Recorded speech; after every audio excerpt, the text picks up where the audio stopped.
बढ़ रहे इस देश में फिर एक नई सरकार हमारे सामने है। हम फिर एक नई सरकार के शासन में हैं। एक से दूसरी, दूसरी से तीसरी, तीसरी से चौथी, पांचवी, छठवीं, सातवीं, कितनी ही सरकारें हमने चुनी, कितनी ही खारिज की। यहाँ पर कुछ चीजें हैं कि कभी उनकी बदली, कभी नहीं सुधरी। जैसे कि फगनू राम गौड़ की हरियर काया में लटक रही यह कमीज बाप दादा के जमाने से जो फटी है, तो अब तक सिली चुनी ही न जा सकी। और ऐसे ही राम प्रताप सिंह के पाँव में घिसट रही यह चप्पल घिसटने को अभी सख्त रही है। पहले बड़े फिर मंझले भाई के थके हारे पाँव में फगनू राम की कमीज का फटापन और राम प्रकाश की चप्पल की घिसटन हर सरकार को दिखती है। इन्हें बदलने और सुधारने की बातें भी हर सरकार करती हैं, पर किसी भी सरकार के लिए कहे हुए को पूरा करना अब कोई जरूरत तो नहीं रहा।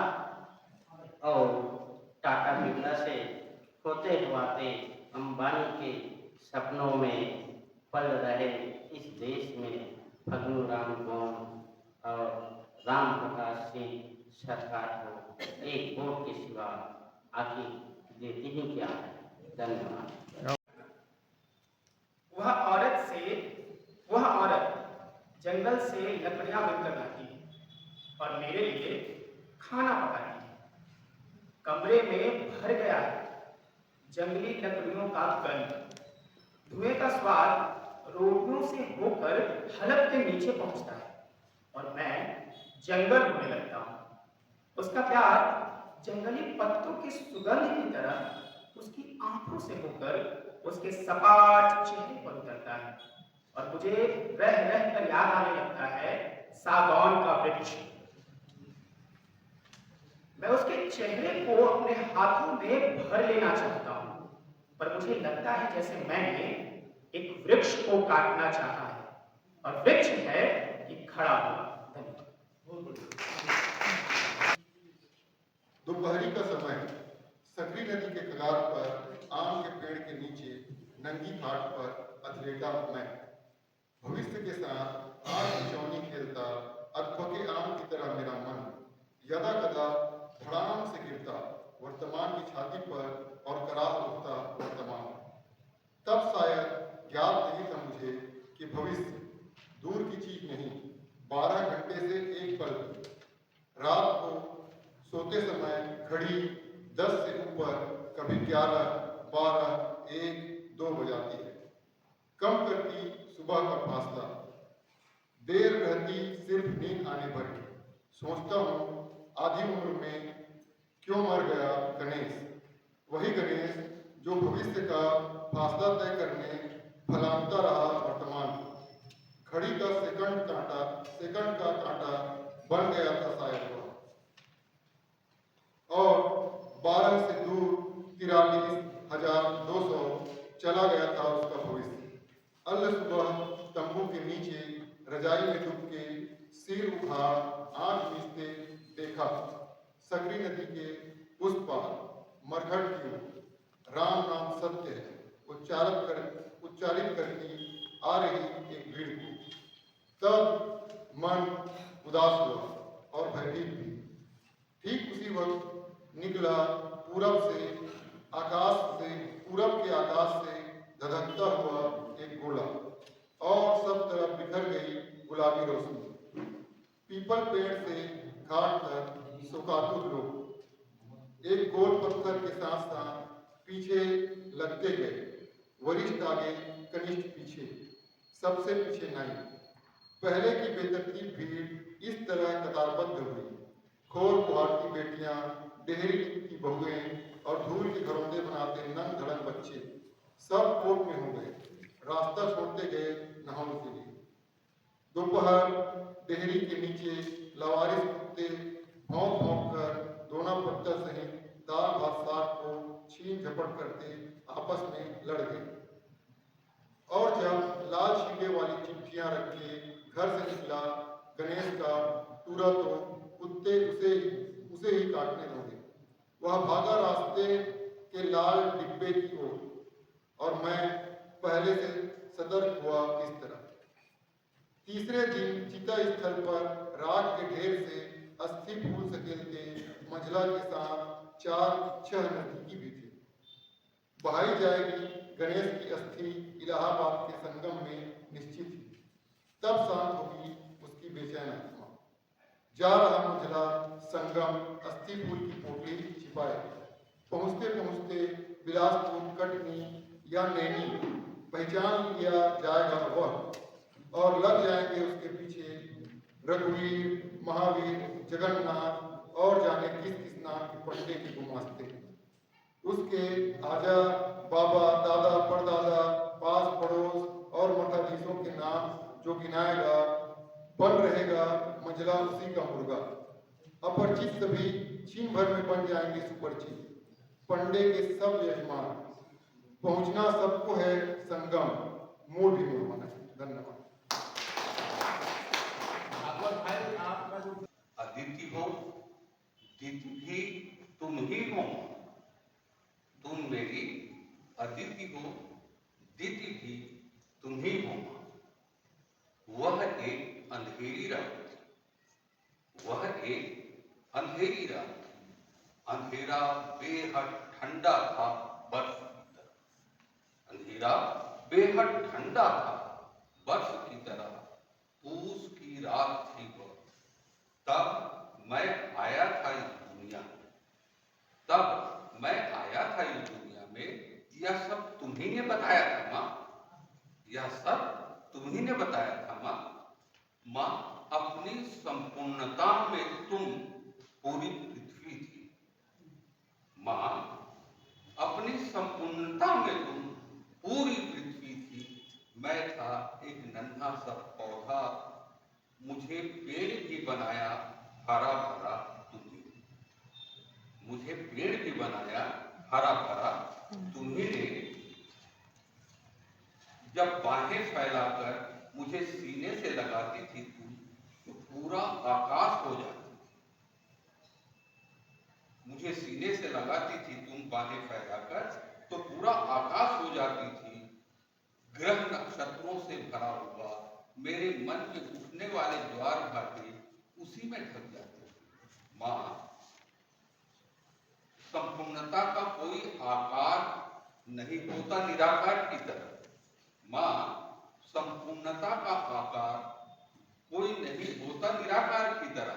माँ, तुम आकृति होके भी, माँ, तुम आकृति होके भी आकृति से हटके भी बहुत कुछ हो। उसे केवल भाव में पकड़ा जा सकता है, कविता में। अब जबकि मैं एक शब्द यात्री हूं, अब जबकि मैं एक शब्द यात्री हूं,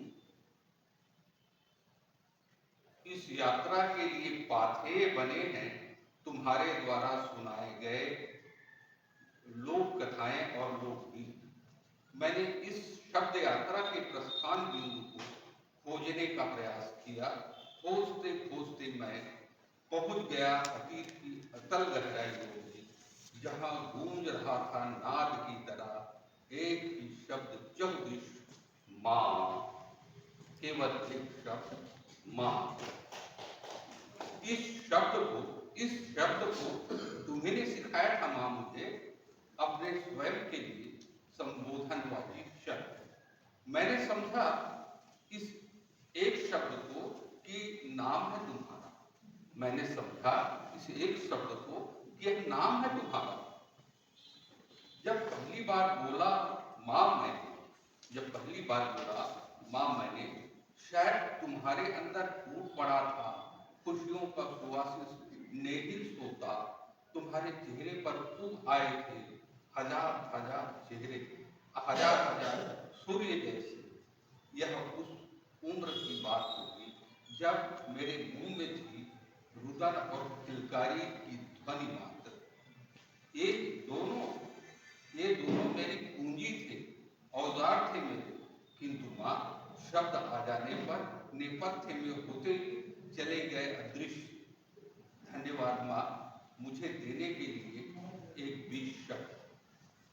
आज इस बीज शब्द ने स्वयं को बदल लिया है एक घने फलदार वृक्ष में, जिसकी छाया में मैं और मेरा कुनबा सुखी है। सच मानो माँ, सच मानो माँ, मैंने तेरे दूध की सौगंध नहीं खाई कभी। सच मानो माँ, मैंने तुम्हारे दूध की सौगंध कभी नहीं खाई। एक शिशु में दुनिया का सबसे एक शिशु दुनिया का सबसे अधिक धनी होता है, भले ही उसकी माँ कितनी ही निष्ठा। एक शिशु दुनिया में सबसे धनी होता है, सबसे ज्यादा धनी होता है, भले ही उसकी माँ कितनी ही निष्ठा हो। यह है माँ के दूध का प्रताप। जिस दूध ने देवताओं को भी पाला है, उसके व्यक्तित्व को देवत्व में ढाला है। हे माँ, उस दूध पर तो हजारों हजार क्षीर सागर हो सकते हैं कुर्बान। धरती पर जो माता का दूध है, वही काल्पनिक स्वर्ग में काल्पनिक अमृत। धरती पर जो माँ का दूध है, वही काल्पनिक स्वर्ग में काल्पनिक अमृत है। हे माँ, तुम मेरी अदिति हो, दिति भी तुम ही हो माँ। माँ, तुम मेरी अदिति हो, देवताओं की माँ, और तुम ही मेरी अदिति भी हो, दैत्यों की माँ। दोनों धन्यवाद। कुछ सीधी कुछ टेढ़ी मेढ़ी उन राहों पर देखी कुछ तस्वीरें जो बोल रही थी सुनी दीवारों पर। कुछ छुपते छुपाते खिलखिलाते बच्चे दिखे, तो कहीं माँ की ममता मेहनत कर रही थी चौराहे पर। शाम का ढलता सूरज जैसे अपना रंग छोड़ता हो, तो कहीं कचनार का फूल सज रहा था उन राहों पर। पत्थर से तरासी वो मूर्तियां कुछ बोल रही थी, तो कहीं पानी की टप टप सुनाई पड़ती थी कानों पर। कुछ जीर्ण शीर्ण सी जर्जर स्मृतियां दिखी, तो कहीं नया जीवन पनपते दिखा उन दरारों पर। कुछ मेहनत कश मजदूर दिखे, तो कुछ मेहनत करते दिखे अपनी कलाओं पर। आदरणीय विनय सर जी, चौड़े सर जी और खान सर जी के मार्गदर्शन में यूँ कहें तो बाजार होते हुए हम कला विश्वविद्यालय लगभग बाहरी क्षेत्र का हम भ्रमण किया। मेरा रचना का शीर्षक है शहर के बाजार में। बाजार एक ऐसा माध्यम है जो तमाम जरूरतमंदों को सामग्रियां उपलब्ध कराता है, जहां व्यापारी को उपभोक्ता मिल जाता है, उपभोक्ता को सामान और एक लेखक को रचना के लिए भाव भी। कई बाजार अपने विशेषता लिए भी जाने जाते हैं, जो उस बाजार का पहचान बन जाता है। हम अपने समूह में शहर का भ्रमण करने निकले, यह सोच के कि शहर में कहानी लिखने के लिए कुछ न कुछ मसाला मिल ही जाएगा। शहर के बाजार काफी चहल पहल था, लोग अपने अपने में मस्त थे। मैं देख रहा था कि जाते समय हमें जानवर, भिखारी, दुकानदार सभी समान भाव से बड़ी आशा के साथ निरर्थक देख रहे शायद इसलिए कि नए हैं, लोग नए हैं और संख्या में भी है, तो कुछ फायदा हो जाएगा। पीछे पड़ते तो शायद उन्हें फायदा हो भी जाते, पर ऐसा नहीं हुआ। बाजार की रौनक तो देखते ही बन रहा था। सभी आधुनिकता के रंगों में रंगे हुए मन को अपनी ओर आकर्षित कर रहे थे। मैंने यह भी देखा कि आधुनिकवाद के आगोश में जकड़े हुए संस्कार को जद्दोजहद करते विवश होते। व्यक्तियों का पहचान करना मुश्किल था कि लड़का है या लड़की, मनुष्य है या पुतला। एक ओर जहाँ पुतले आधुनिक वस्त्रों से सज्जित थे, तो दूसरी ओर आभूषण को प्रदर्शित कर रहा था। परंतु वहीं पर बीच गली में परंतु वहीं पर बीच गली में मैंने देखा, मैंने पुराने फटे परिधान में एक पागल सी औरत को, जिसे देख मुंह फेर लेती थी। युवक अदनंगी वस्त्र पहने अंग प्रदर्शन करती हुई युवतियां मरती हया पर शान शपथ लिए, और वह पगली तन पे बिना गहना पहने अपना गहना को बार बार ढकने का यत्न कर रही थी शहर के बाजार में। धन्यवाद। मेरा नाम गजेंद्र साहू है और मैं नगर पंचायत की परिया से, जिला कबीरधाम से। मैं खैरागढ़ के बारे में कुछ बताना चाहता हूँ। तो सबसे पहले मैं यह चीज बताना चाहता हूँ, खैरागढ़ रियासत के 24वें राजा श्री वीरेंद्र बहादुर सिंह एवं रानी प्रज्ञावती सिंह। छोड़ दे बेटा, थोड़ा दूर से बोल ना, डर रहा मत, आराम से बोल। गजेंद्र साहू, गजेंद्र साहू। प्रज्ञावती सिंह एवं रानी इंदिरा द्वारा उनके जन्म दिवस पर 14 अक्टूबर 1956 को इंदिरा कला विश्वविद्यालय का स्थापना करवाया गया था। बेटा तुम क्या बताना चाह रहे हो करके, या फिर क्या बताओगे? तो नहीं गए थे, जंगली पारा और जो उधर डैम है सबके बारे में जानकारी देते, जो जल स्रोत है उसके बारे में। तो उस पे जो मैं उधर के उस पे लिखा हूँ, सात्विक श्रीवास्तव, शीर्षक है खैरागढ़। खैरागढ़ बिल्कुल भिन्न है हमारी कल्पना से। खैरागढ़ बिल्कुल भिन्न है हमारी कल्पना से। इसकी वास्तविकता कुछ और है। ये भी समेटे हुए हैं अपने सीने में कई इतिहास। बहुत कुछ कहती है यहाँ की बेजुबान इमारतें, कुछ से परिचित तो कुछ से अब भी अपरिचित है। यहाँ बहती है गलगल करती नदियाँ। इन नदियों के तट पर रची गई है ऊंच नीच और धर्म से हटकर दोस्ती की कई सच्ची कहानियां। ये भी गवाह है हमारे जैसे लोगों के बचपन की खट्टी सी यादें। यहाँ की अधिकतर इमारतें बताती हैं यहाँ की रियासत के बारे में। कला, साहित्य और संस्कृति को संयोजित कर इसकी है अहम भूमिका। दूर दूर से आते हैं छात्र छात्राएं अपने भविष्य को नई दिशा देने, कला और संगीत के क्षेत्र में अपने घर परिवार से दूर आंखों में नए सपने संजोए। यहाँ भी आस पड़ोस में है संबंध छोटे छोटे दुकानदारों से। पैसे बाद में देने पर है संबंध वैसे की वैसे। पर अन्य शहरों की तरह आधुनिकता ले रही है धीरे धीरे इसे भी अपनी आगोश। आधुनिकता के इस दौर में अब बचपन की कहानियां नहीं भूली जाती। नदी तालाबों में अब तैराकी के गुर नहीं सिखाए जाते। अब नदी के तट पर, खेल के मैदान पर अपना समय बिताने, बातें करते नहीं दिखते दोस्त जो पहले दूसरों की जीवन रेखा थी। आज खुद वो नदी सूख कर गिर रही है अपनी अंतिम सांसें। अब आधुनिक होने की होड़ में भूल गए हम आसपास के छोटे दुकानों का रास्ता। अब घर की जरूरतों के लिए सिर्फ मॉल और सुपरमार्केट याद रहते हैं। अब नहीं दिखते पार्क, गार्डन में बचपन में माता पिता के साथ बिताए आनंदित क्षण। कभी कभी तो देखकर लगता है कि इस आधुनिकता के दौर में क्यों भूल गए हम नदी नाम, क्यों भूल गए हम छोटे छोटे दुकानदारों, क्यों परिचय नहीं करवाते हम अपनी नई पीढ़ी को इन सब से। कहीं आधुनिक होने की पहली शर्त पुराने संस्कृति और रिश्तों को भूलना तो नहीं। हम खैरागढ़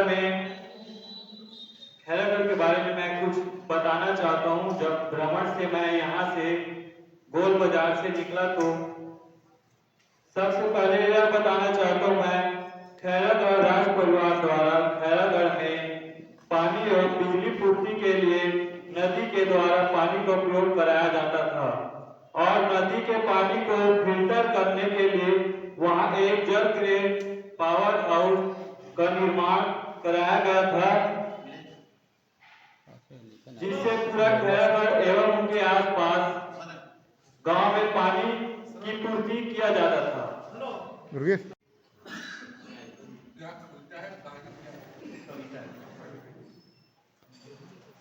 कर दिए हैं कैद मुझे खंडहरों के बीच, वीरान दीवारों में तिमिर कर दिए हैं मेरे मुस्काते चेहरे को काली पोत कर दिए हैं जीर्ण शीर्ण जिसमें पलती थी खैरागढ़, बुझाती थी प्यास सबकी स्वयं प्यासी रहकर।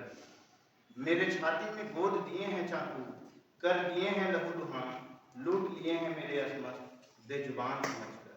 अंतिम दौर से गुजर रहा हूं मैं, अंतिम दौर से गुजर रहा हूं। हर शहर के होते हैं कई रंग कई रूप, जैसे हर शख्स की होती है कई शख्सियतें। शहर जो बाहर से दिखता है साफ, उसकी गलियों में गूंजते रहते हैं कोलाहल। साफ चमचमाते बाजारों की रोशनी से दूर गोदामों वाली गली पटी है बाजार की गंदगी से। शहर के साफ सुथरे ब्याह समारोह की सच्चाई कहती है मोती नाले में उबली प्लास्टिक की कटलरियां। शोरूम में बिकते बेशकीमती सूती के कपड़े कांपते हैं मुस्कान नदी के किनारे अधनंगे कारीगर। पौष मोहल्लों से निकले महंगे सजावट के सामान रस्सी बन पड़े हैं किसी कबाड़ी के घर के सामने।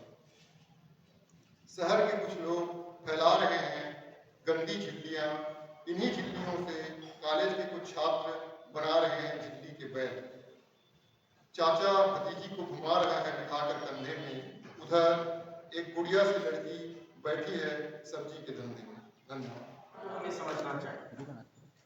देखिए, ऐसा है कि एक दिन के भ्रमण में कोई जाएगा और एक कहानी तुरंत दूसरे दिन लिख के ले आएगा, ऐसी उम्मीद करना मुझे लगता है कि बहुत ज्यादा उम्मीद करना है। अगर ऐसा है तो बच्चों को समय देना चाहिए कि अंतिम दिन वो उस पर एक कहानी रच करके लिख करके दिखा दे। कोई कहानी लिखना इतना आसान काम नहीं है कि तुरंत देखा और तुरंत कहानी बना दी।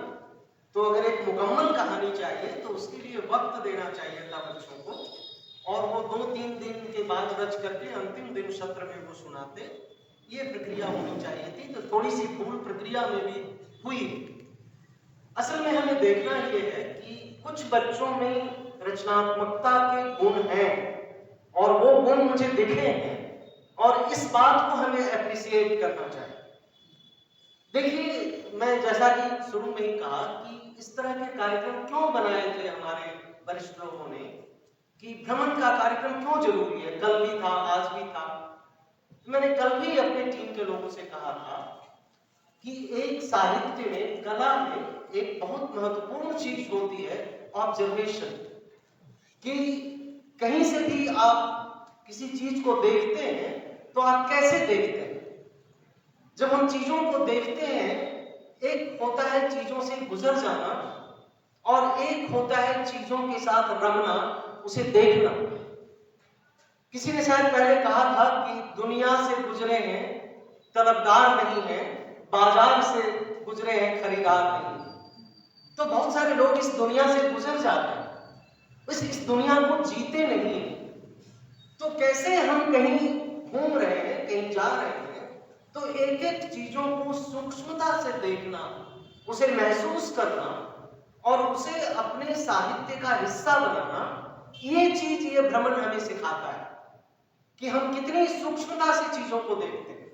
जिसे हमारी टीम की एक लड़की ने कहा, वो गई तो उसके कई सारे दृश्य उसने देखे होंगे, लेकिन एक बहुत ही मार्मिक दृश्य का उसने वर्णन किया अपनी कविता में कि एक माँ है जो भजिया तल रही है, गर्म गर्म तेल है वहां पर, और उसमें एक छोटा सा बच्चा है जो उसकी गोद में है, जो गोद में लिए हुए भजिया भी तल रही है, और सामने कुछ ग्राहक भी उसकी जो मजबूरियां हैं, उसकी जो पीड़ा है, उसका जो बच्चे से लगाव है, ये दृश्य कहीं ना कहीं बहुत सारे दृश्यों में वो दृश्य ने उसे प्रभावित किया।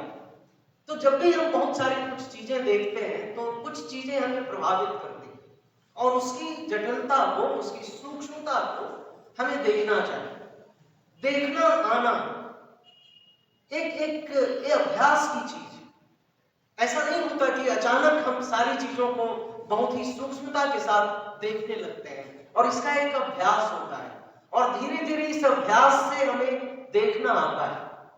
मैं एक प्रसंग का उदाहरण देना चाहूंगा और दुनिया के सबसे बड़े कथाकार में 3-4 नाम जो आते हैं उसमें फ्रांस के एक कथाकार हैं मोपाशां। तो मोपाशां की जो मां थी, एक बहुत बड़े उपन्यासकार स्टेंडाल उनके पहले हुए थे। स्कारलेट एंड ब्लैक उनका बहुत ही महान उपन्यास है। तो स्टेंडाल की मित्र थी उनकी मां, मोपाशां की मां थी, और मोपाशां ने अभी कहानी लिखना शुरू किया था आप लोगों की तरह, और वो कुछ कहानियां लिख करके मां को दिखाते थे। तो मां ने कहा कि चलो तुमको एक दिन स्टेंडाल से मिलाते हैं, और वो अपने बच्चे को लेकर के गई, और स्टेंडाल उस समय बहुत बड़े रचनाकार थे फ्रांस के। तो उनको वो बच्चे ने अपनी डायरी और अपनी जो किताब कॉपी थी वो दिखाई दिया, तो उन्होंने उसको उल्टा पलटा देखा और उसके बाद कहा कि ऐसा करो कि तुम रोज दिन अपने घर से निकलो, प्रतिदिन अपने घर से निकलो और तुम बाजार के चौक तक जाओ और जो कुछ भी तुम देखते हो उसको वर्णन करो। कई महीनों तक, कई दिनों तक तुम यही काम करो कि रोज घर से निकलो और घर से निकलते हुए जो कुछ भी तुम देखते हो उसका वर्णन करो, और उसके बाद तुम फिर मेरे पास आना। और सचमुच वो मोपाशां बचपन में थे, वो उसी तरह से रोज निकलते थे, सारे दृश्यों को देखते थे, घर में आते थे और उसे चित्रित करते थे। और जब 1 साल के बाद जब वही मोपाशां फिर से जब कहानी लेकर गए उनके पास, तो उनकी कहानी में बहुत विकास दिखा और आगे चल करके वो दुनिया के महानतम कहानीकारों में उनका जिक्र होता है। तो ये जो देखने की प्रक्रिया है, ये सीखना वस्तुतः हमारा काम था और इसके माध्यम से हम सीखते हैं। मैं एक बहुत अच्छी किताब है, कभी मिले तो आप उसे पढ़िए, लेखन कला और रचना कौशल। वो रूस के से प्रकाशित किताब थी और हम लोगों ने बहुत पहले उसको पढ़ा था। तो उसमें एक रूस में एक कहवा घर हुआ करता था जहां लोग कई लेखक बैठे हुए होते थे और उनमें एक खेल चलता था कि अभी जो भी वहां उस कहवा घर में प्रवेश करेगा उसको देखना है, और देख करके जितने लेखक कलाकार बैठे हुए हैं सब बताएंगे कि वो व्यक्ति कैसा था, उसका चेहरे का रंग कैसा है, वो किस तरह की कमीज पहने हुए है, किस तरह का कोट पहने हुए है, आपको देखना है 1 सेकंड में और लोगों को वर्णन करना है। तो ये जो देखने की कला है कि कैसे हम सूक्ष्मता से देखते हैं। किसी ने उस कोट के, किसी के कोट के बटन के रंग को भी देख लिया, किसी ने सिर्फ कोट के रंग को देखा, लेकिन किसी ने उस कोट के बटन के रंग को भी देख लिया। तो यह जो सूक्ष्मता है देखने की, मुझे लगता है कि खास करके कविताओं में, कहानियों में एक बहुत बड़ी चीज आती है डिटेल्स। छोटे छोटे डिटेल्स आते हैं बहुत सारी कविताओं में और कहानियों में। जैसे केदारनाथ सिंह की कविता आपने सुबह सुनी, उसमें छोटे छोटे डिटेल्स हैं। इसके टमाटर के रंग के बारे में, उस पर पड़ते हुए सूरज की रोशनी के बारे में, उस रोशनी में चमकते हुए टमाटर के भीतर दिखती हुई नदियों के बारे में, कई तरह के छोटे छोटे डिटेल्स हैं। तो ये जो डिटेल्स हैं, जो हम देखते हैं चीजों को, जब तक बहुत गहराई से हम नहीं देखें।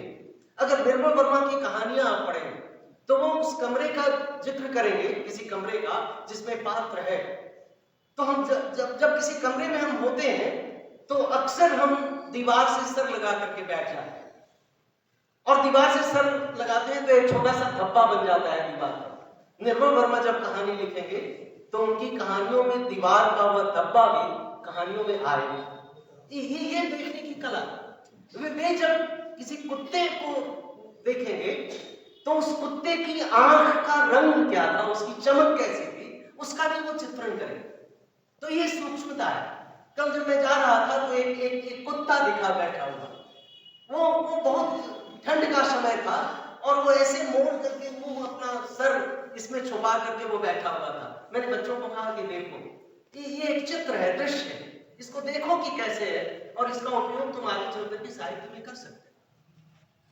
जब हम लोग घूम रहे थे तो मैंने देखा कि एक बड़ा खेल का मैदान है और उस खेल के मैदान के तरफ कुछ ये लगे हुए थे और उसमें एक अकेला कुत्ता काला जैसा पूंछ हिलाता हुआ घूम रहा था।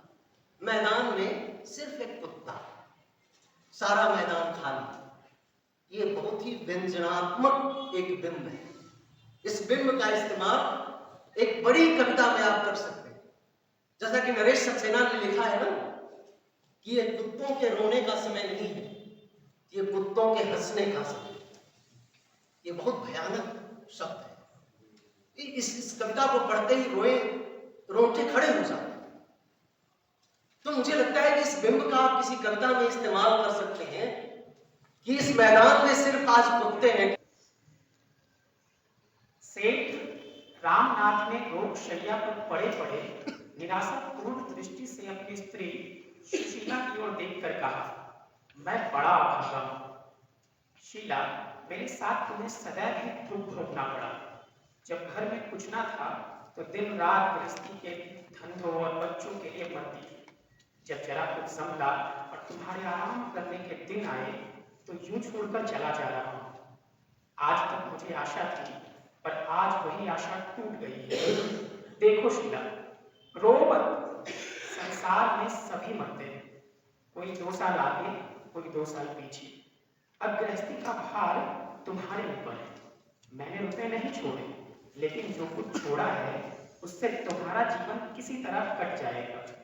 यह राजा क्यों रो रहा है? सुशीला ने आंसू पोंछ कर कहा, जिद्दी हो गया है और क्या।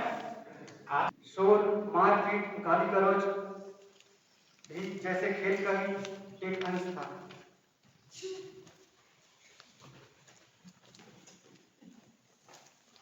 इस तमाम खेल को उतने क्षणों का उद्देश्य बना वे बालक अपना सारा मन, सारी देह, समग्र बल और समूची विधा लगाकर मानव खत्म कर देना चाहते थे। उन्हें आगे की चिंता न थी, बीते का ख्याल न था।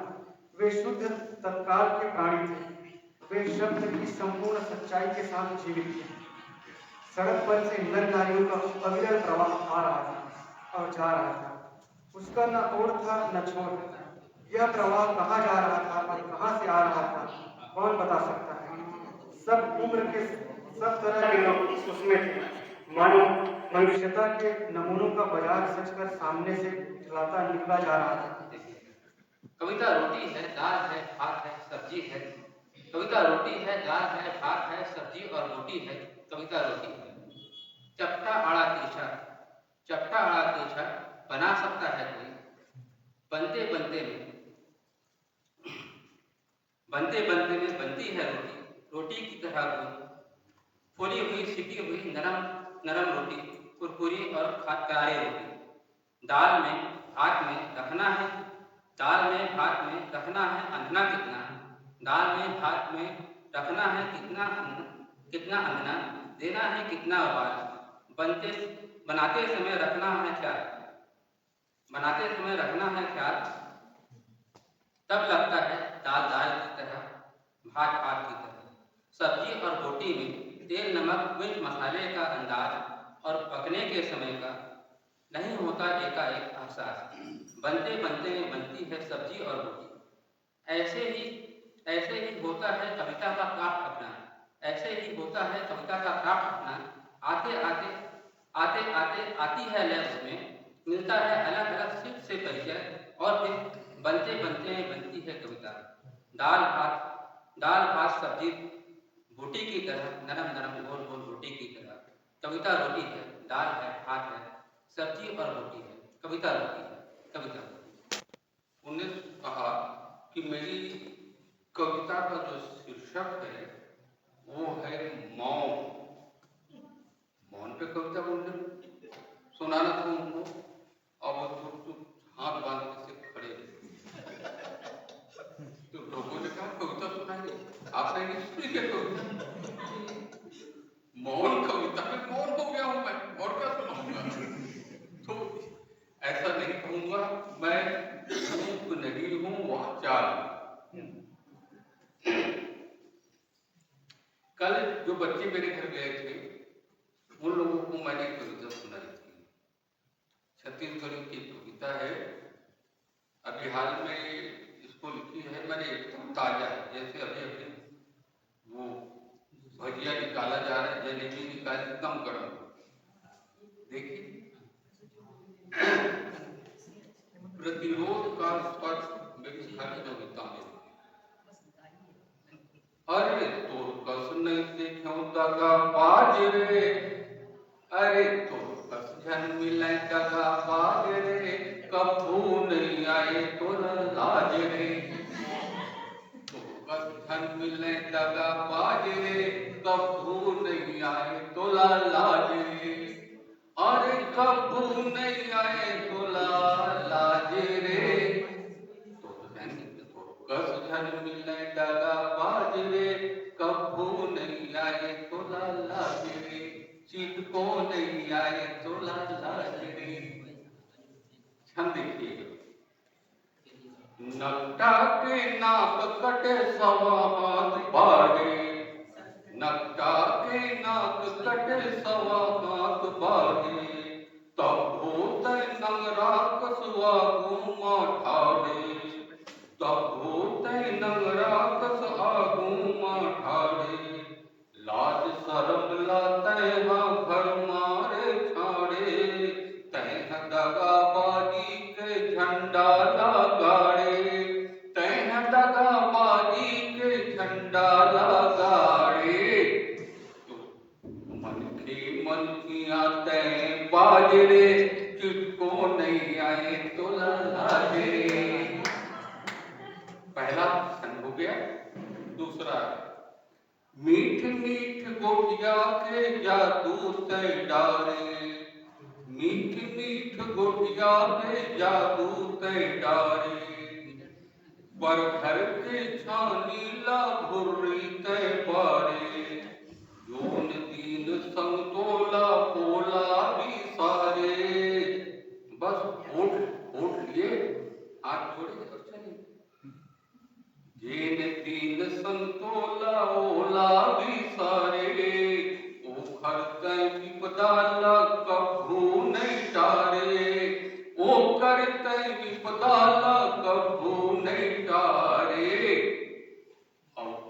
कर ऊपर गिराए गाज रे, तब हो नहीं आए तोला लाज रे, तब हो नहीं आए तोला लाज रे, तोर कस धन मिले दगा बाज रे। तीसरा अक्षर देखिए इसका, तय वादा करे रे तय वादा टोरे, तय वादा करे रे तय वादा टोरे, तय वादा करे रे तय वादा टोरे, मन खेला मन खेले कभू नहीं जोरे, मन खेला गुफलू कस पथरामा फोरे, मन खेला गुफलू कस पथरामा फोरे, जात धर्म के डोंगा जम्मोला बोरे, जात धर्म के डोंगा सब झल्ला बोरे। पूरत ही जम्मो समाज रे, तब हो नहीं आए तोला लाज रे। छंद देखिए, पढ़ लिख के ए मेला कोरत है माटी, गांव की स्थिति है।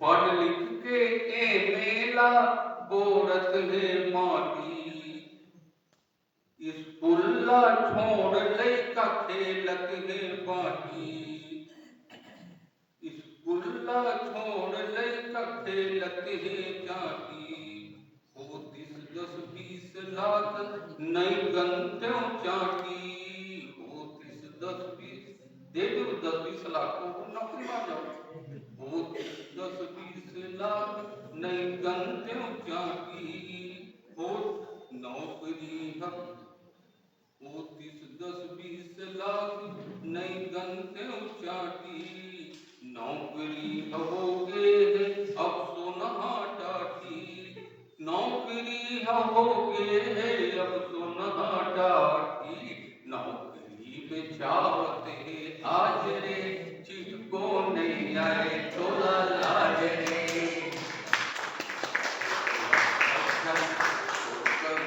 मिले दगा बाज रे, चिटको नहीं आए तोला लाज रे। धन्यवाद। ख्यालों में जिंदगी होती नहीं बसर, ख्यालों में जिंदगी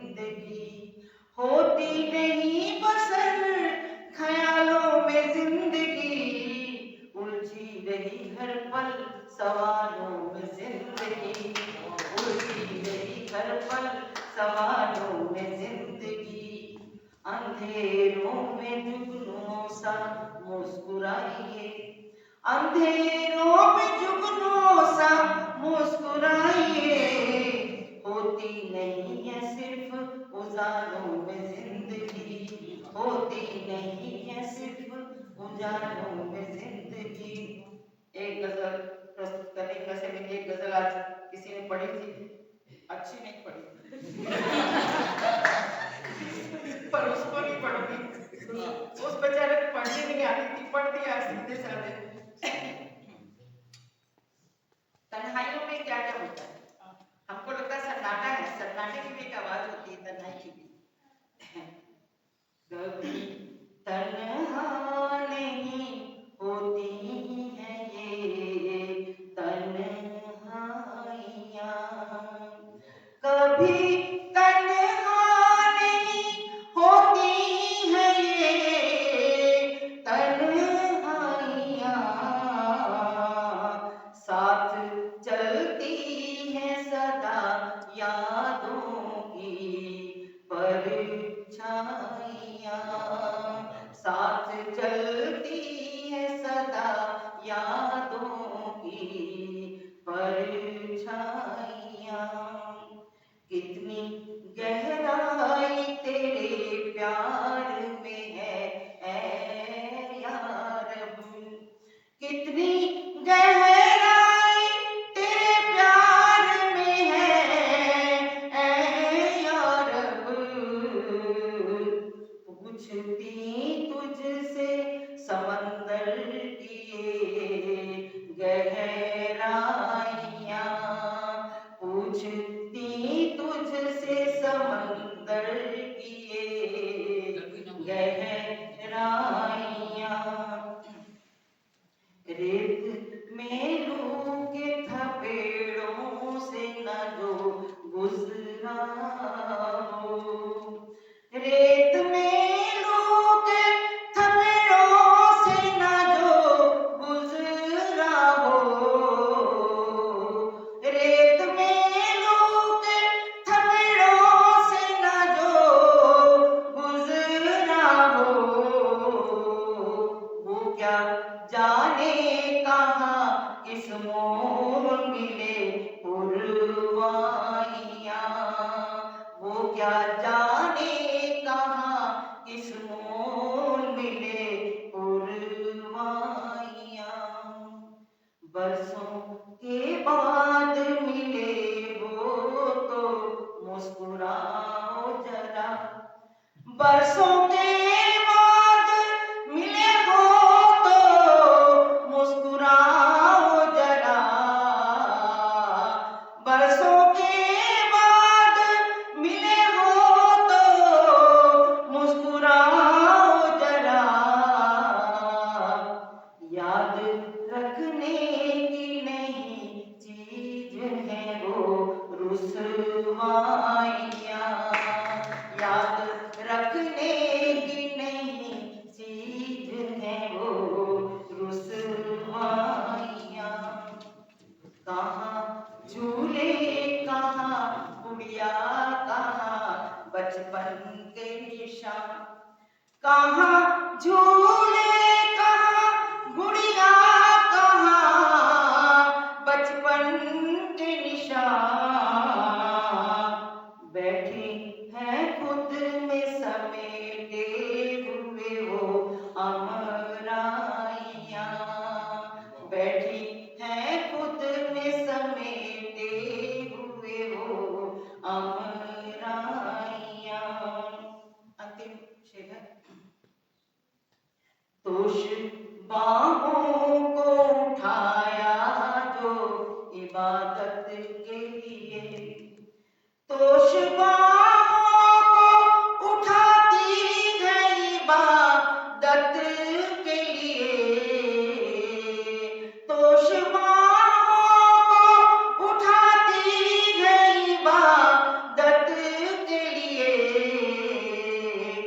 तुमने समझा है इसे मेरी अंगड़ाइयाँ, तुमने समझा है मेरी अंगड़ाइयाँ कभी तन्हा नहीं होती है ये तन्हाइयाँ साथ चलती है सदा यादों की परछाइयाँ। अरे आप लोग अचानक कैसे? वाह, आए है असली अचानक नहीं आए। वो मिसेज माथुर ने सानू बोलिया कि क्लब की तरफ से कोई नाटक शाटक करना है तो ਅਸੀਂ आ गए। ये पंजाबी थी। मिसेज नायर, अयो वो माथुर मेरे को बोला जी आपका पास जाकर नाटक का जल्दी जल्दी तैयारी करना है जी। और मिसेज देवांगन बोलती है और मोला बोलीस आपका पास में जाके नाचा की तैयारी करना है। अरे भैया नाचा नहीं नाटक करना है। हाँ वही मैं अपन गांव में अब्बड़ नाटक करे रहूं। मैं नाटक में राजकुमारी की सहेली बनी रहूं।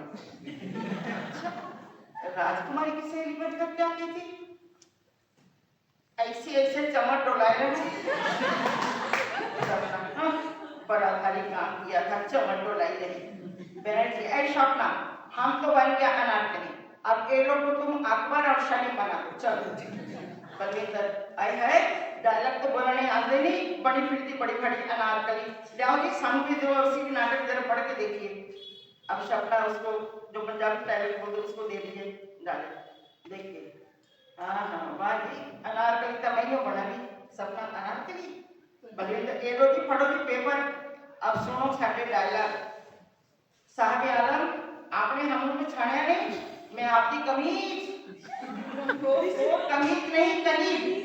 सिंपल से तो डायलॉग है, कनीज को आप कमीज बोल रही हैं।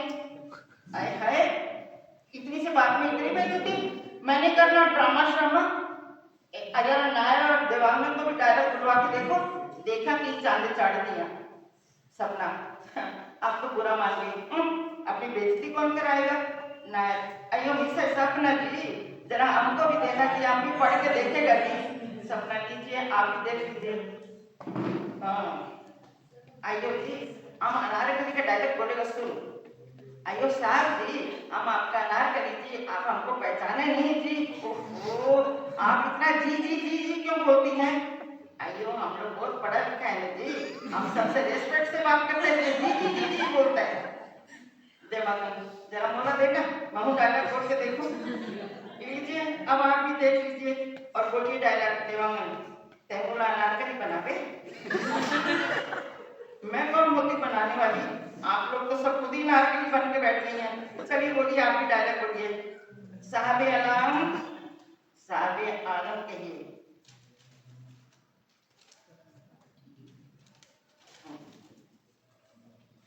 हाँ वही साहब आलम मैं आपके वही अनारकली हूँ। तैमूला कबड्डी पहचाने सब। आप में से कोई सिंपल से डायलॉग हिंदी में नहीं बोल सकता क्या? देवांगन अब बड़ा मुश्किल है भाई, तो लकचू पसंद नहीं आए लेते ही बन जाना नाटक। मैं अमन जाता बनर्जी ओ एक तो हम बोला तू ही अनारकली बन जा। बलविंदर नाटक स्टार्ट कर दिया कुएं में। हाँ हम ऐसे ही अपनी बेइज्जती कराने आ गए सब। चलो चलते हैं यहाँ से। सपना ठहरिए प्लीज मत जाइए आप लोग। हमारा खिलाई मिनी भारत कहलाता है। हमने अनेक भाषी लोग इसमें रहते हैं। हम यहाँ आकर धीरे धीरे सब हिंदी सीख रहे हैं। जिंदगी में नाटक क्या है, कोई भी काम अकेले नहीं हो सकता। चाहे वो देश की समस्या हो या समाज की समस्या, विभिन्न भाषी लोग मिलजुल कर ही हर समस्या का समाधान कर देश को समृद्ध बनाते हैं। आइए हम लोग इस ऐतिहासिक नाटक का रूप बदलकर इसे हास्य नाटक बना देते हैं। आप सब यहाँ से हंसते हंसते तनाव मुक्त होकर घर जाइए। इससे बढ़कर हमारे लिए बात क्या हो सकती है? अकबर पंजाबी हिंदी में डायलॉग बोले, बीरबल मलयाली हिंदी में, अनारकली बंगला हिंदी में और अयो अरे साली हम सलीम बनेगा नहीं।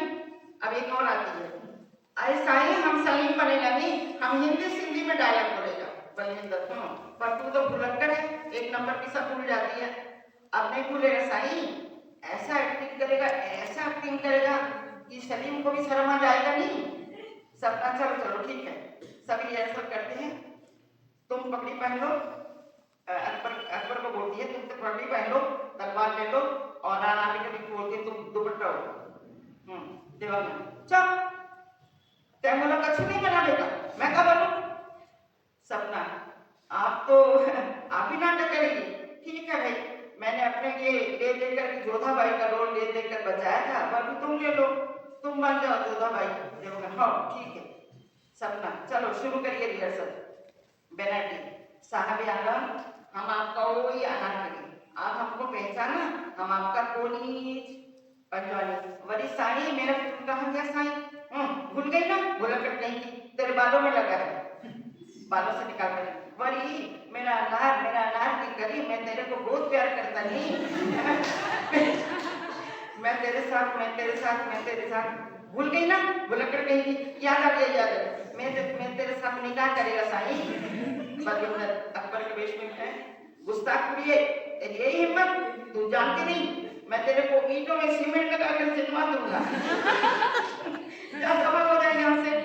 आइयो बादशाह जी, मैं आपका दास बिरबल जी, ये पोटा पोटी बहुत लव करता जी। आप अंग्रेजी का अंग्रेजी नहीं बोलना है, हिंदी। हाँ आप गुस्सा का को बता जी, इनका शादी करवा दो ना, मैरिज करवा दो ना जी। देवांगन जोधा बाई को बनी है वो साहब आलम, मैं आपके जोधा बाई, आपके बेगम, आप मोर लड़का के जीवन धर्म बिगाड़ो। मैं हमको पाँव पड़ा। इन दोनों ला जल्दी ब्याह कर दे, कैसे दीदी अब बने? सपना ठहरो दर्शकों, मैं दर्शकों से पूछ कर बताती हूँ। आदरणीय दर्शकों कहिए आपको हम लोग की रिहर्सल और ये नाटक कैसा लगा? अगर आप सबको पसंद आया हो तो कल हम बकायदा रिहर्सल स्टार्ट कर दें। आप यहाँ से देखने अवश्य आइएगा, हम आपका स्वागत करते हुए हमें बहुत प्रसन्नता होगी। विदेश्वरी साहब, जैसे हम भ्रमण के लिए निकले थे यहाँ से, तो हम गए थे पाणादार गाँव, कार से सफर कर रहे थे, हम यात्रा के लिए गए थे कार से। तो हम जब उतरे थे जुगल किशोर मंदिर के सामने, तो मैं यहाँ से यात्रा में जैसे निकले थे तो मैंने सोच किया था कि मैं जो भी कविता लिखूंगी वो भ्रमण से आते हुए किसी शीर्षक को बना के लिखूंगी। तो मैंने जब हम शाम को लौट रहे थे तो वही अंधेरा हो गया था, तो हर घर के सामने में डेहरी बोलते हैं जिसमें सबके घर दिया लगा हुआ था। तो मैंने उसी दीप पे एक कविता लिखी है, अर्थकांड है, मैं कोशिश करती हूँ उसे परोसने का आपके सामने। शीर्षक है ये कैसा दिन। कविता की तलाश में राह चलते नजर पड़ी एक दीप था, उदास और जलता हुआ। प्रकाश में चंचलता नहीं, मानो जलना मजबूरी हो, जीने की चाह नहीं पर जीना मजबूरी हो। वो दीप था चौखट के दोनों ओर को रोशन करता एक चांद, अपने अंधेरेपन का दाग समेटे है रोशनी की परछाई में। उसके प्रकाश में खूबसूरती थी, पर खूबसूरती भी क्या दिखावे थी।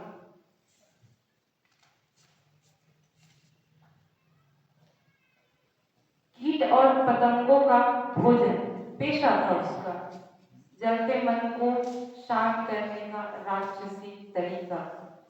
रोशनी से पहचान थी उसकी, पर उसका बुझना भाग्य था। रोशनी मर जाएगी सागर के सुख दे, यहाँ सागर प्रेम से, रोशनी मर जाएगी सागर के सुख दे, ये दीप जानता है शायद इसीलिए अंधेरा खाकर अपनी भूख शांत करता हर रात। उसको जरा भी गुमान नहीं वो अंधेरे का मेहमान था, उसको जरा भी गुमान नहीं वो अंधेरे का मेहमान था। ये कैसा दिन, हवा को अपना दोस्त कहता और लिपटता शौक से, मानो जिंदगी को अलविदा कहता। किस्मत की गरीब की फूटी किस्मत। धन्यवाद। कल जब हम लोग मंदिर की तरफ और खैरागढ़ के विश्वविद्यालय के पीछे जेल और सारी चीजें जब देखने निकले थे, तो आपसी जो हमारे मेंटर थे, हमारे जो लीडर थे, बातचीत चल रही थी। तो बट वहाँ मंदिर में गए तो कुछ अप्रशिक्षित लोगों ने कहा ये सब कौन आए हैं? एक व्यक्ति ने कहा कि अरे ये सब कवि हैं, वो जानने आए हैं, ये लोग लिखेंगे तो फिर ये आगे मंदिर का क्या इतिहास रहे, क्या सारी चीजें संरक्षित होगी। तो सुन के लगा कि कवि और इतिहास का इतना बड़ा काम करता है क्या? वो समय को बांधने का काम करता है। तो सुख दुख और जो संवेदनशील जो उस वक्त जीता है कवि, उसको उसी समय बांध देता है और सदियों सदियों तक अमर हो जाता है। तो मुझे लगता है कि आज के दौर में उन कविताओं का पढ़ा जाना और किसी कवि का सदियों बाद पढ़ा जाना बहुत बड़ा महत्वपूर्ण होता है। तो किसी भी कवि का पढ़ा जाना किसी भी सदी में, किसी भी दौर में बड़ा महत्वपूर्ण है। तो उसी में एक मेरी छोटी सी कविता है। कविता का पढ़ा जाना, किसी भी कवि की कविता का पढ़ा जाना बड़ी बात है। जिस दौर में लोग नहीं पढ़ते अपने पूर्वजों का पूरा इतिहास, अपने कक्षा का पूरा पाठ्यक्रम, और ना ही पढ़ पाते हैं किसी के चेहरे का दुख, तो ये सुख ही तो है। किसी के सुख दुख में संवेदनशील होकर लिखे किसी भी कवि की कविता का पढ़ा जाए। धन्यवाद। भ्रमण पे रहते हैं हम लोग पाड़ागाह, और मेरी कविता पूर्ण हुई बस गांव के पहुंचते ही, सड़क यहाँ से जब निकले और गांव पहुंचे तब तक मेरी कविता पूर्ण हो चुकी, जो मैं आपके सामने प्रस्तुत करूं। तो कितनों का बसेरा छूटा, गंवाई कितनों ने अपने प्राण, जब पगडंडी भरे रास्तों में चौड़े पक्के सड़कों का हुआ निर्माण। सुविधा ने स्वरूप बदला, बदल ही डाले इंसान, रौन गाड़ियों से बेजुबानों को कर दे चटनी समान।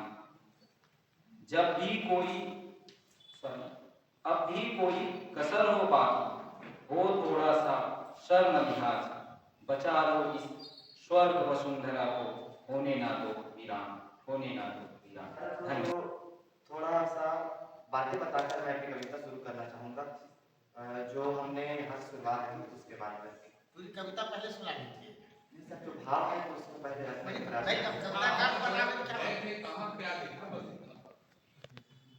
मैंने एक बच्ची पर कविता लिखी है, बच्ची की मुस्कुराहट पर, क्योंकि उस बच्ची बहुत छोटी थी और हम लोगों को बहुत सारे इतिहास की जगह दिखाई गई, लेकिन मेरा मानना यह है कि हमने वो देखा जो बहुत अच्छी से देखा जा सकता था या फिर अच्छे से देखी जा सकती थी, वो भी मन से देखी जा सकती थी। तो मैं कविता शुरू करता हूँ। कितने प्यारे मुस्कान, कितने प्यारे मुस्कान थे, चंचल थी सयानी थी, प्यारी सी नादानी थी, चंचल थी सयानी थी, प्यारी सी नादानी थी, नादानियों में भी मिठास थी, नादानियों में भी मिठास थी, वो बच्चियाँ कितनी खास थी, नादानियों में भी मिठास थी, वो बच्चियाँ कितनी खास थी, उस वक्त के लिए मानो तो जहान थे, कितने प्यारे मुस्कान थे, कितने प्यारे मुस्कान थे। मंदिर में झाड़ू लगा रही थी, पंडाल वाले मंदिर में झाड़ू लगा रही थी, देख दूर से भी मुस्कुरा रही थी, कुछ वृक्ष देखे आम के, हरी थी कच्ची थी, कितनी प्यारी बच्ची थी, कितनी प्यारी बच्ची थी। मानो माथे में चंदन की उसकी पहचान थे, मानो माथे में चंदन की उसकी पहचान थे, कितने प्यारे मुस्कान थे, कितने प्यारे मुस्कान थे।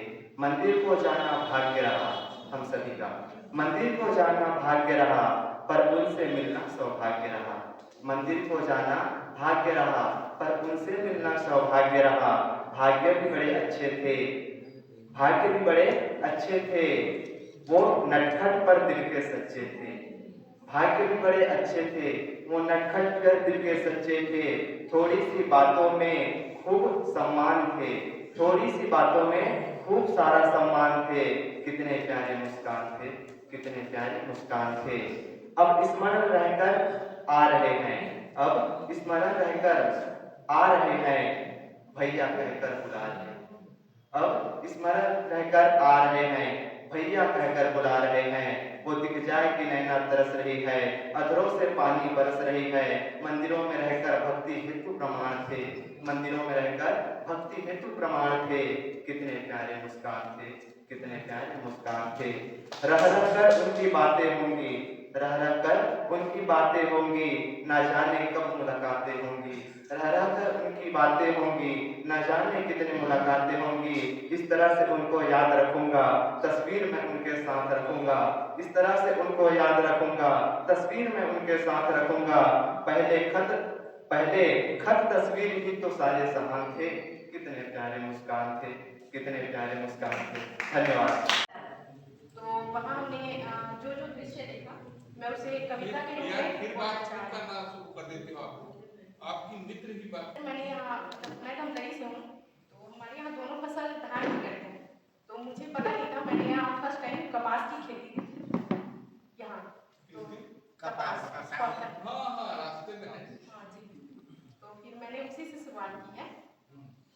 सफेद कपास के लिबास में उलझा मेरा मन, सफेद कपास के लिबास में उलझा मेरा मन, बरगद की झूलती जटाओं तक जा पहुंचा। उसके साथ जीवित पीपल और गस्ती झूलती उनकी लताओं तक जा पहुंचा। मंदिर और मठ में कुछ उलझन सी हो रही थी, मंदिर और मठ में कुछ उलझन सी हो रही थी। तब नजरे मठ के उन संस्कारित बच्चों तक जा पहुंचा। वहां झाड़ू कर नृत्य करती दिखी वो लड़कियां, वहां झाड़ू कर नृत्य करती दिखी वो लड़कियां, और मन मठ की रमणीयता तक जा पहुंचा। अपने ही कदमों में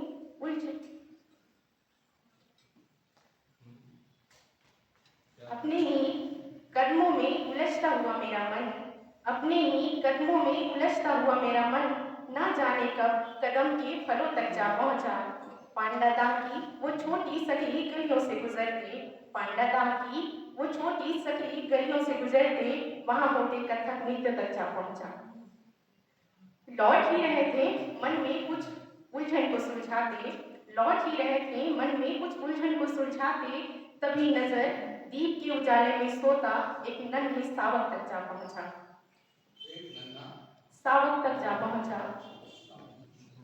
बस यही सब में उलझते थोड़ी देर और हो गई, बस यही सब में उलझते थोड़ी देर और हो गई, क्योंकि हमारी गाड़ी का इंजन हमारे साथ खंडी तक जा पहुंचा। लेकिन कविता नवोदित है सर। कविता का शीर्षक है समांतर जीवन। जो चीजें हमने रास्ते में देखी,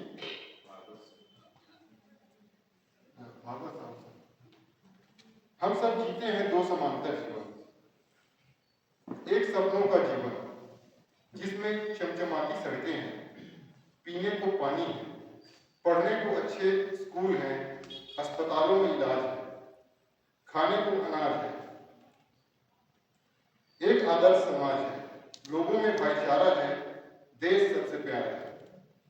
बुलडोजर नदी पर तटबंध बनाते हैं।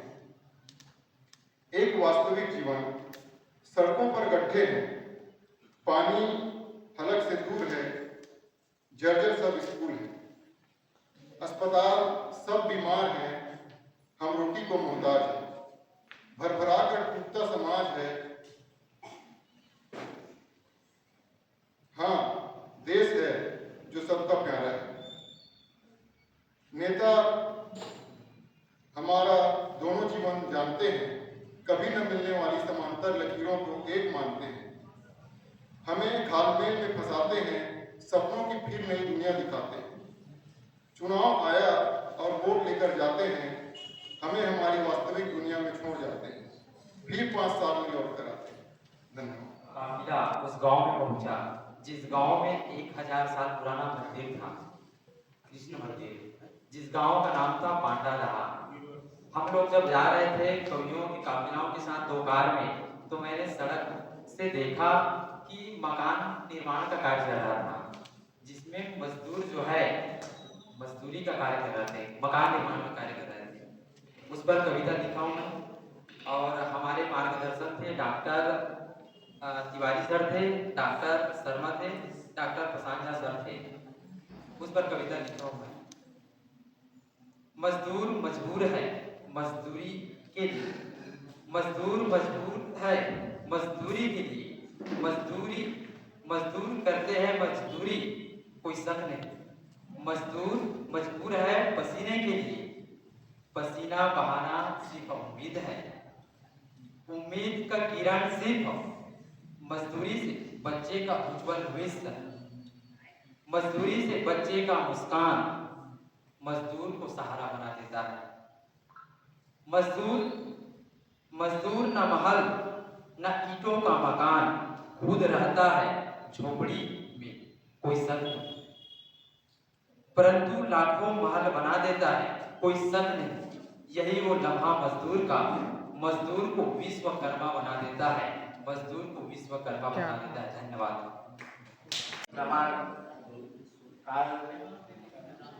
हमारे मन के संगीत विश्वविद्यालय और से लेकर राम मंदिर तक पहुँचे हैं। देखो तो बहुत, लेकिन समझे बहुत कम। और वही लगी का समय थोड़ा सा दूर करेंगे आधा आधा दोहा छत्तीसगढ़ी हिंदी में। जाना है हमने यहाँ खैरागढ़ इतिहास, उन्नत है संस्कृति जहाँ कलम तार की खास। जाना है हमने यहाँ खैरागढ़ इतिहास, उन्नत है संस्कृति जहाँ कलमकार भी खास। अब मंदिर के स्थिति के बारे में वहाँ जानकारी में छत्तीसगढ़ी पढ़ता हूँ। बाबा और महाराज के बढ़े हवे विवाद, चढ़ोतरी के लालची झन हुआ बर्बाद। खूबसूरत धरती जहाँ लगती है संगीत की नगरी, कल करती है यहाँ की नदियाँ, झूम उठ जाती है यहाँ की नगरी। इंदिरा कला संगीत नाम है इसका, जगह जगह पहचान है इनका। खैरागढ़ की पुरानी दुकानें याद आ जाती है नए पुराने। खैरागढ़ का है अपना एक इतिहास पुराना, और घूमना है तो एक बार खैरागढ़ आ जाए। बहुत एक गांव के पास गए थे, गांव का नाम तो मुझे याद नहीं है। वहाँ एक मंदिर था सर, जहाँ वहाँ एक मंदिर था सर, राधा कृष्ण का वहाँ मठ था। पता नहीं वहाँ एक अजीब सी एक शक्ति थी वहाँ। उसके बाद फिर वहाँ उसके अलावा और कुछ सोच नहीं पा रहा हूँ, आस पास और कुछ मैं देख पा रहा हूँ, ठीक से सो भी नहीं पाया हूँ, उसी के बारे में सोच रहा था। तो सर उसी के थोड़ा सा लिखा था 2 लाइन का, बस उतना ही बोल देता हूँ।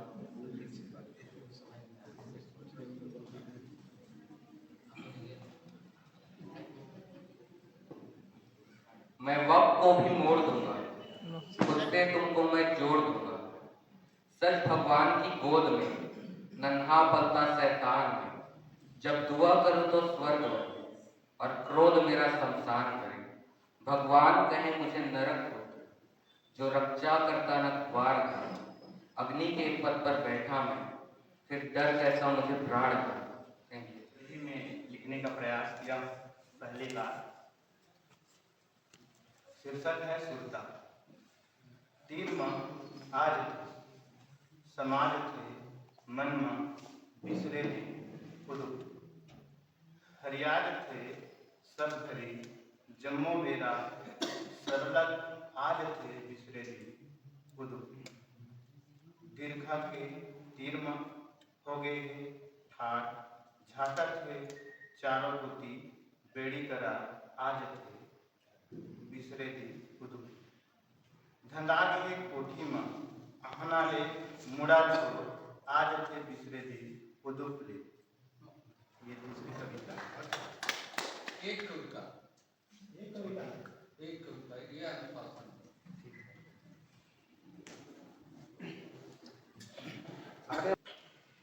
कविता का शीर्षक है फौजी। फौजी, ठीक है। भाई किसी का बेटा, भाई किसी का बेटा, पति किसी का पिता। मजबूरी रोटी की, फीस छोटी की, दवाई माँ की, कंगन उमा का। मजबूरी रोटी की, फीस छोटी की, दवाई माँ की, कंगन उमा का। कांधे पर बोझ, रोजगार की खोज, खुद की कमाई, अपनों की भलाई। रास्ते पर पर्ची, फौज में भर्ती, मिलेगा मान, साथ में वर्दी। गरीबी की प्यास, रोजगार की आस, मोहन हो गया फौज में भर्ती। शोर जयकारा सब हो। देश का बेटा अमर शहीद गांव में शोर जयकारा सब हो। उम्मीदें खफा तिरंगा कफन सपने सारे हो गए दफन। शोर खत्म तड़पती माँ बिलखती बेटी सिसकता पिता। रोटी की चाक नेताओं की राह उम्मीदों का ढांढस धान का भाभा। रोटी की चाक नेताओं की राह उम्मीदों का ढांढस धान का भाभा।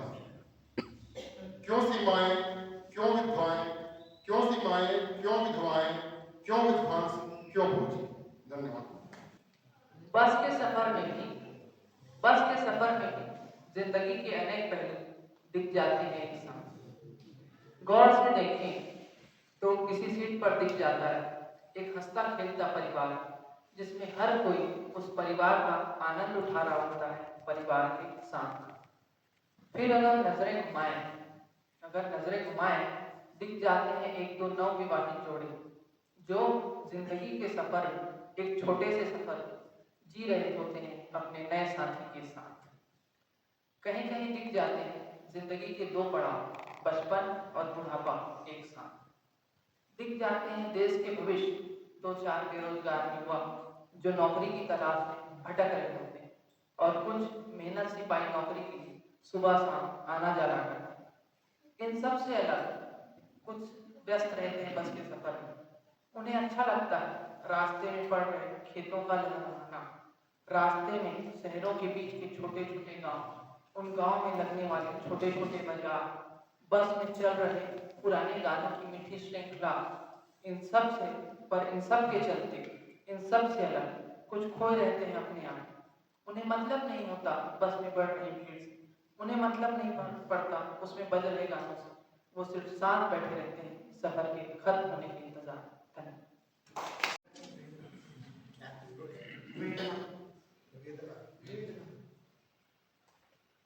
सड़क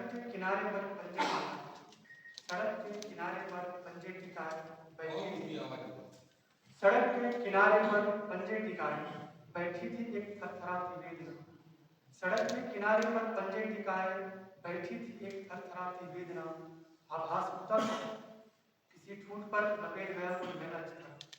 आभास होता था किसी ठूंठ पर लपेट गया कोई मैला चिकड़ा। पास खड़ा एक नन्हा बालक और एक मलिन पोतली। पास खड़ा एक नन्हा बालक और एक मलिन पोतली थी उम्र भर की उसकी कमाई। बिजली का एक ट्रांसफार्मर दे रही थी छाया उसको। बिजली का एक ट्रांसफार्मर दे रही थी छाया उसको। संवेदनाओं की चिता से देकर कुछ सिक्के राह कर रहे थे अपनी मनुष्यता पर संतोष। मोटर कार बसों का इंजन और हार्न का शोर शराबा था। मोटर कार बसों का इंजन और हार्न का शोर शराबा था, परंतु वह थी अंधेरे से शांत। मोटर कार बसों का इंजन और हार्न का शोर शराबा था, पर वह थी अंधेरे से शांत। चमचमाती सड़क की चिकनाई पर या जिंदगी की खुरदुरी सड़क पर, चमचमाती सड़क की चिकनाई पर या जिंदगी की खुरदुरी सड़क पर ना जाने कहाँ टिकी थी भैंगी आंखें उसकी। चेहरे पर विकम्पित भाव उसके अल्पविकसित बुद्धि का परिचायक। चेहरे पर विकम्पित भाव उसके अल्पविकसित बुद्धि का परिचायक। परंतु जब भी नन्हा बालक उसका हाथ छुड़ाता सड़क की ओर जाने को, दिखाकर एक थप्पड़ गुस्से से अपने पास बुलाती थी। संभवतः यह वही थप्पड़ था जिसको सभ्य समाज ने अक्सर, शायद यह वही थप्पड़ था जिसको सभ्य समाज ने अक्सर मारा है दुष्कार कर उसके या उन जैसों के रूखे पिछले गालों पर। धन्यवाद। सत्य अस्तित्व। यह कविता मैंने तब लिखी थी जब मेरा समय और अस्तित्व। तो ये कविता मैंने तब लिखी थी जब मेरी जेब और मेरा समय दोनों ही खाली थे। मेरा नाम मेरा काम अच्छे दाम पे, मेरी फिक्र न कर हम तो अच्छे मुकाम पे। मेरा महल तो बनेगा मेरे ही दम पर, अब तुझसे क्या कहूँ बस बात यही खत्म कर। तूने तो घुटने टेके खुद से ही तो हार कर, दूसरों की मेहनत पर न कभी तू सवाल कर। हाँ, तुझे मार कर छोड़ूंगा मैं तो जिंदा, ताकि तुम्हारी हरकतों से हो जाए तू शर्मिंदा। तू तो तैराक है ना, खुद से नदी पार कर, फिर क्यों है बेबस बैठा अपनी टूटी नाव पर। मेरी कहानियों का मैं खुद कलमकार हूँ, तुझ जैसा अधूरा नहीं, मैं तो कब का साकार, मैं तो वक्त पर सवार हूँ, अधर्म का विनाश, कलयुग का बना अंत में, कल्कि का अवतार। सपने सैनिक की चंचल धारा दिखाता हूँ, सपने सैनिक की चंचल धारा दिखाता हूँ, मेरे कल्पना को मैं कविता से बताता हूँ। सपने यात्रा करने वाले समय से आगे जाते हैं, नए निपुण बिखर जाने से घर को लौट के आते हैं। जिद है अदिति से आदित्य को जाने की, धरती के जल से सूरज की आग बुझाने की, जब से मेरे सपने टूटे दिखाता हूँ, मेरे कल्पना को मैं कविता से बताता हूँ। सपने यात्रा करने वाले समय से आगे जाते हैं, नए निपुण बिखर जाने से घर को लौट के आते हैं। जिद है अदिति से आदित्य को जाने की, धरती के जल से सूरज की आग बुझाने की, जब से मेरे सपने टूटे मैं बिखरा रहता हूँ, नए नए सोचकर उज्जवल दिखरा रहता हूँ। किसानों की आवाजों को बांधने निकला हूँ, मजदूरों की मजदूरी को साधने निकला हूँ, अपने हाथों से पेड़ों की डालियों को काटकर घर को सजाने के पौधे लेने निकला हूँ। एक अकेला पौधा काफी नहीं था दुनिया पे, 1000 बीजों को उगाने निकला हूँ। मैं अपने सपने को पूरा करने निकला हूँ, शब्दों के भेद से जीवन बिताने निकला हूँ, कड़ी मेहनत से सपने को सजाने निकला हूँ। दुनिया में टुकड़ा भर अंगार नहीं मिला मुझे, मैं स्वयं के मुर्दे को जलाने निकला हूँ। क्या बात। अब गजल है और चली लगी तब वो बाबा की है कैसे आनंद बढ़ जाते। कादर खान साहब मान जब ओकर होते ना तो इसने जबरदस्ती बाबा की थे खूब मजा लेते कैसे बोले घुघु बर बिहान का काम के मूरख बर ज्ञान का काम, घुघु बर बिहान का काम के मूरख बर ज्ञान का काम के, ददल पबेर के आश्रम, ददला पबेर के आश्रम, जपत भगवान का काम, लबारी मकाम सस्ते बहुत, लबारी मकाम सस्ते बहुत, लफड़ा के ईमान का काम के, खिलौना बनाए बारूद के, खिलौना बनाए बारूद के, खिलौना बनाए बारूद के, सीखे रे विज्ञान का काम के, जिया धर विरोध करे तय धुरी, जिया धर विरोध करे तय धुरी, मरे पाछुमान का काम के। अंतिम में उछाला था, अब कैसे करता तुम जानो, जिया धर विरोध करके धुरी, मरे पाछुमान का काम के, मया मोशन करके गिया, मया मोशन करके गिया, बिहाय का आन खास हो तुम दोस्त, कुछ खास हो, मिले जिसे वर्षों हुए, बदली नहीं हो तुम अभी, हूबहू जो थी वही आज। हाँ, थोड़ी सी उदासी है चेहरे में, पर तुम्हारी हर उदासी में मुस्कान बनकर मैं साथ हूँ। दुनिया देखनी है ना तुम्हें, साथ में देखने को ठहरा तैयार मैं, नए पन्ने लिखने बैठा मैं पागल, सहज रखा है मैंने पुराने पन्नों को, जिसे याद कर बिताए हो सुनहरे पल। धन्यवाद आपका। मैं जो लिखी हूँ मेरे को खुद नहीं पता है कि कविता में आएगी या क्या है, तो मैं इसका कुछ नाम नहीं देखती हूँ। स्वागत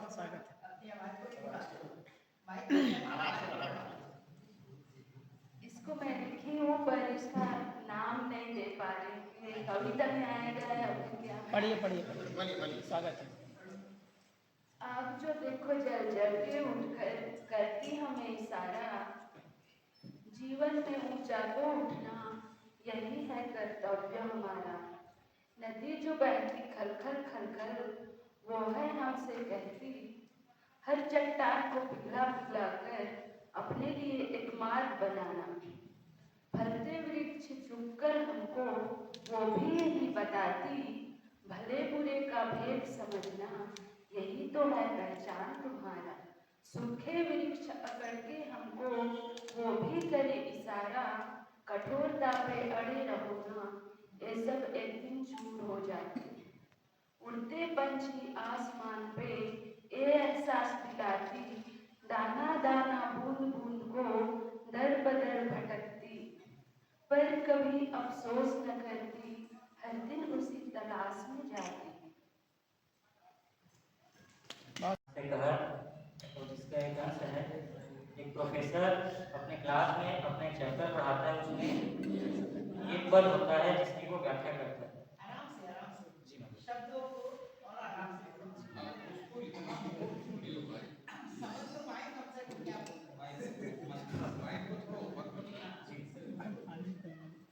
ऐ गुलिस्ता, तेरे दामन में कुछ फूल मुस्कुराते हैं, लगता है कि तुझसे बगावत कर भौरों को बुलाते हैं।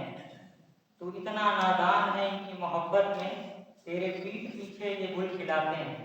ऐ माली, तू रुक जा, क्यों संवारता है इन्हें? ये तो खुद अनजान की बाहों में बिखरना चाहते हैं। गुलाब की पंखुड़ियां भी बहक रही हैं, ना जाने किसके लिए महक रही हैं। आज फिजा की रौनक चहक रही है, इस मोड़ पर ये कलियां भटक रही हैं। शर्मा जी ने अब समझाना शुरू किया कि एक अपना परिवार एक गुलिस्ता की तरह होता है, जिसमें फूल सी लड़कियां होती हैं। कभी कहता है कि घर की लड़कियों की चहचहाहट से पूरा घर आंगन महक रहा है, और अब ये कलियां जवान हो चुकी हैं। इनके यौवन को देख अब लड़के भी खींचे चले आ रहे हैं। इनकी जवानी इन पर हावी हो चुकी है, और ये भी भौरे से मिलने को बेबस हैं, क्योंकि इनके पैरों में परिवार की जंजीरें हैं। जिस कारण ये कन्या भौरे से इश्क लड़ाती हैं और गुलिस्ता से बगावत कर रही हैं। माली को इस बात का तनिक भी अंदाजा नहीं कि उसने जो उम्र भर अपना खर्च किया, आज उसका फल उसे कुछ नहीं मिलेगा। शर्मा जी किसी के दूसरे पहलू पर बात करते हुए कहती हैं कि लड़कियां किसी के याद में बहक रही हैं, और ना जाने इसके लिए इतनी सजती संवरती हैं, और उनके पास की फिजा भी खुशबुओं से महक रही है। इस राह पर वो चलते हुए अपने मन के मायाजाल में खुद ब खुद मैं क्या कहता हूँ, जब तक रोटी के प्रश्नों पर रखा रहेगा भारी पत्थर, कोई मत ख्वाब सजाना तुम। मेरी गली में खुशी खोजते अगर कहीं जो आना तुम। मैं एक रास्ता दे रहा हूँ आप लोगों को कि जो अभी एक महबूब और महबूबा ये सारी बातें जो हो रही ना, उसको इस तरह से आप ढालिए। ऐसा नहीं कि मैंने भी उस तरह के गीत नहीं लिखे, लेकिन मैंने अपना रास्ता मोड़ लिया। प्रेमिका को डाइवर्ट कर, हाँ, किसी और डाइवर्ट। आखिर तुलसीदास ने क्या किया? खाली प्रेमिका का रोना क्या रोना भाई? तुलसीदास ने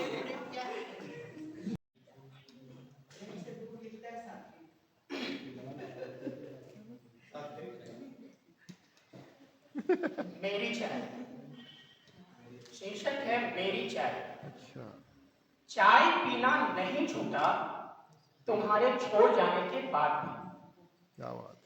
चाय पीना नहीं छूटा तुम्हारे छोड़ जाने के बाद भी।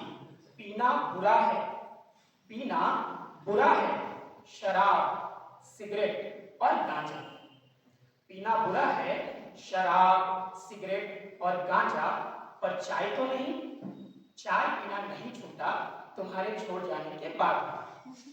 विश्वविद्यालय के पहले ही दिन, विश्वविद्यालय के पहले ही दिन पहली चाय, विश्वविद्यालय के पहले ही दिन पहली चाय तुम्हारे साथ, वो भी बारिश के मौसम में। वह कहीं एक संयोग तो नहीं? चाय पीना नहीं छूटा तुम्हारे छोड़ जाने के बाद। गरम चाय, गरम चाय, गरम चाय, बारिश से भीगता मौसम। गरम चाय, बारिश से भीगता मौसम, तुम्हारा हड़बड़ा कर उफ कहना। मैंने तुम्हारा हड़बड़ा कर उफ कहना। मैंने पूछा था कहीं होठ जला तो नहीं? चाय पीना नहीं छूटा तुम्हारे छोड़ जाने के बाद।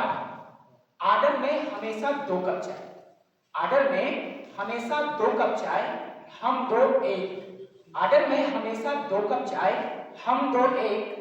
बिल्कुल चाय, दूध और पत्ती की तरह।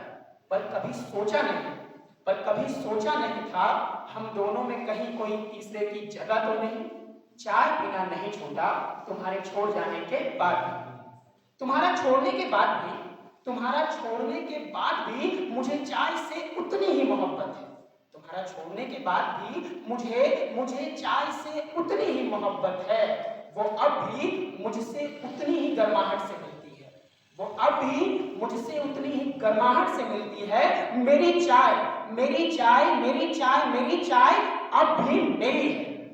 चाय अब भी मेरी है। वो तुम्हारी तरह बेवफा तो नहीं, चाय पीना नहीं छूटा तुम्हारे छोड़ जाने के बाद। मैं लोकगीत ज्यादा गाती हूँ और मेरी एक कर्मा गीत मैंने लिखी है। अभी जिन्होंने पढ़ा ना उससे 19 मत पढ़। मन मतागे तोरे सुधमा मन मतागे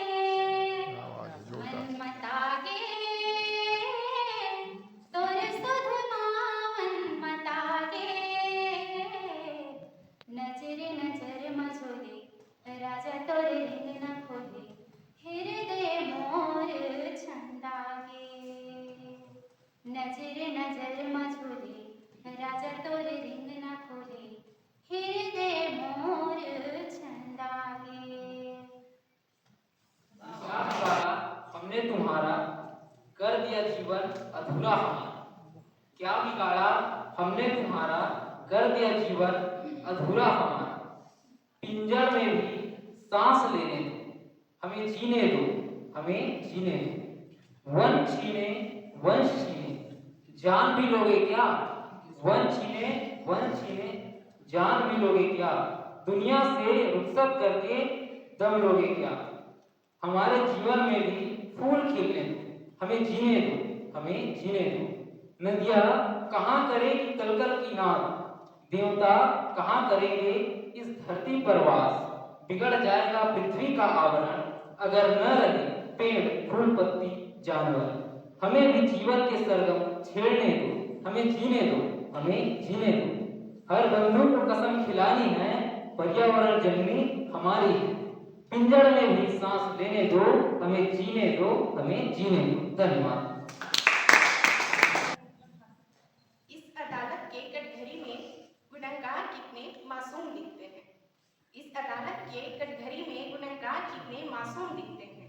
अनजाने में किए हो या जानबूझकर उनके चेहरे कितने उदास दिखते हैं।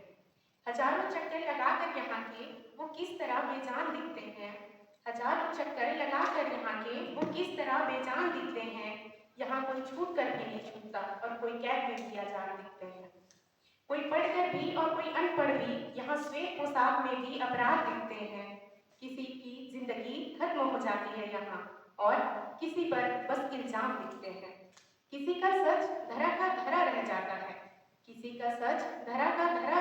है और किसी के झूठ बिकते बेहिसाब दिखते हैं। यहाँ हर रिश्ता कितना कमजोर पड़ जाता है। अपने ही यहाँ अपनों के लिए जालसाज दिखते हैं। क्या झूठ है और क्या सच है पता नहीं। यहाँ सच के लड़ने वाले भी बेईमान दिखते हैं।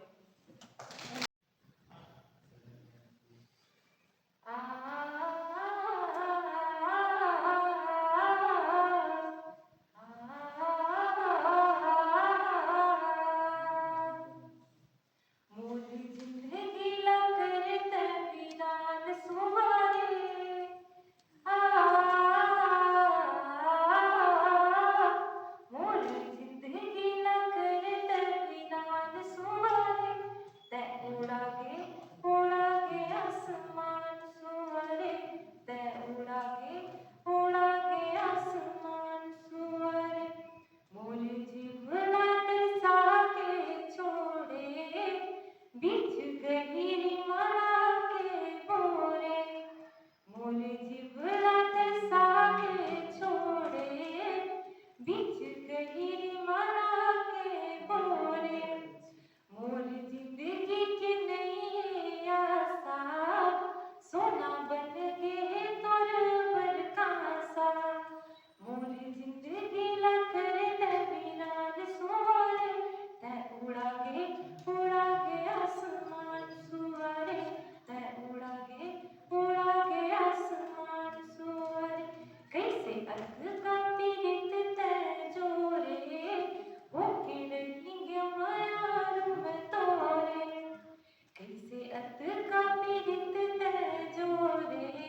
अच्छे आई सुरता तलब उठ के आवे मोर माया लाजन तक बुलावे आई सुरता तलब उठ के आवे मोर माया लाजन तक बुलावे तोरा गोरा रही मोर सुंदरी रे सुरता रखबे माया के मंदिरी रे तोरा गोरा रही मोर सुंदरी रे सुरता रखबे माया के मंदिरी रे मोर जिंदगी ला कर तविरान सुआरे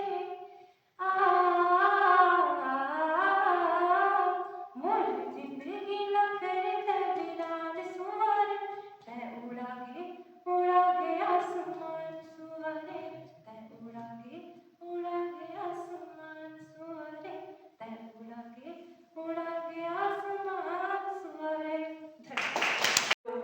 कि पहचान बन जाए काम कुछ ऐसा करो कि पहचान बन जाए हर कदम ऐसा चलो कि निशा बन जाए अरे जिंदगी तो यहाँ सभी जी लेते हैं दोस्त पर कुछ जिंदगी को इस तरह जियो कि मिसाल बन जाए